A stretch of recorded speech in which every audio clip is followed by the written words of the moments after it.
So, right, episode 2. Doctor Who feels more grown up.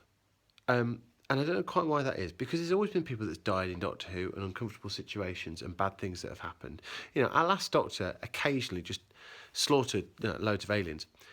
But there's just moments in this that just feel a bit more, edgy, like the Doctor questioning this poor woman in the hospital and drawing a picture of a Silurian and freaking her out with it. There's a little bit of mercilessness about that.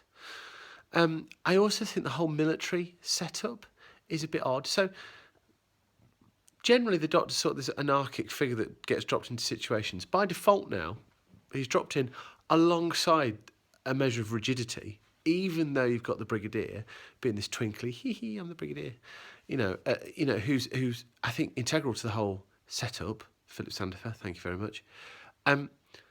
But the thing is, because Pertwee plays it as a sort of Victorian gentlemanly, his subversion is much more subtle. I'm not saying that Pertwee's a subtle actor. I don't think he is.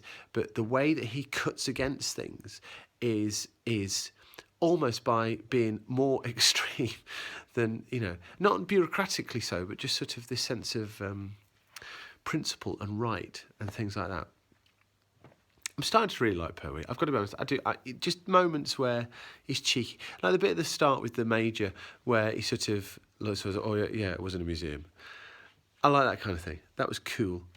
So yeah, we'll talk more about the story later. But just the whole setup is starting to really gel for me. I'm starting to get a real sense of where we've moved from and to, and that's fantastic.